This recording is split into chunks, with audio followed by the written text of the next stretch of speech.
Well, you know, lots of people talk about innovation in this space as if the big innovations have already happened. I think that's a lack of imagination, frankly. There are so many unsolved problems, and there are so many opportunities that can be realized by the advances in the tech here. So let's just take one really important problem, one driving application, in this case, authentication. Authentication is irritating. In fact, it's so irritating only about half the people do it, right? Despite the fact that there's a lot of information about you on your smartphone which makes you far more prone to identity theft than if you didn't otherwise have it there, right? So you're talking about passwords and pins and sure. the drawing patterns and on Well, Android? sure. Look, after 40 years of advances in computation, we're still authenticating basically the same way we did years ago. In fact, it's gotten worse, because now you don't do it once a day or twice a day. The average user does it 39 times a day, and it takes them 2.3 seconds every time they do it. Power users would do it up to 100 times a day.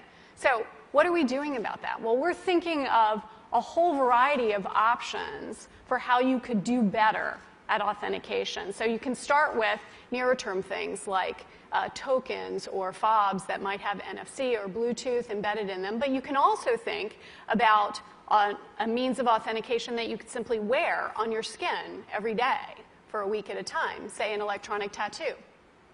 Now, we're talking about wearables. Everybody's interested in wearables. I'm profoundly interested in wearables. And what I will tell you is that there are we've made a lot of advances in wearables, but there's still some fundamental problems that we haven't solved. Like one of them is the mechanical mismatch between humans and electronics, right? So electronics are boxy and rigid, humans are curvy and soft. That's a mechanical mismatch problem. Well, a researcher at the University of Illinois, his name is Dr. Rogers, what he discovered is that he could use standard CMOS techniques to make islands of high-performance silicon connected by accordion-like structures that would allow it to stretch up to 200% and still be performing. And what he did is he founded a company, and they started making electronic tattoos. So I'm wearing one here on my arm. Do we have a camera to get a... This is a developmental system made by MC10, and it has an antenna and some sensors embedded in it. And what we plan to do is work with them to advance a tattoo that could be used for authentication. Now, it may be true that 10 to 20-year-olds don't want to wear a watch on their wrist, but you can be sure that they'll be far more interested in wearing an electronic tattoo, if only to piss off their parents. Right? And that can have a design, right?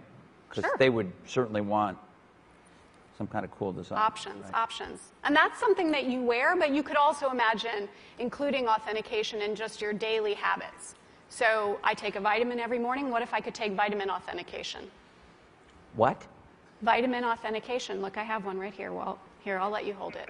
Would you like to hold it? I'll hold it. Okay. So this... You guys see it? This pill has a small chip inside of it with a switch. It also has what amounts to an inside-out potato battery. When you swallow it, the acids in your stomach serve as the electrolyte. That's what they do. And they power it up, and the switch goes on and off. And it creates an 18-bit ECG-like signal in your body, and essentially your entire body becomes your authentication token. Yes, this is true. Okay? Okay, but... Okay, so wait. So it's really true. So what this means is that becomes my first superpower. I really want this superpower. It means that my arms are like wires, my hands are like alligator clips. When I touch my phone, my computer, my door, my car, I'm authenticated in. First superpower. Like, I want that.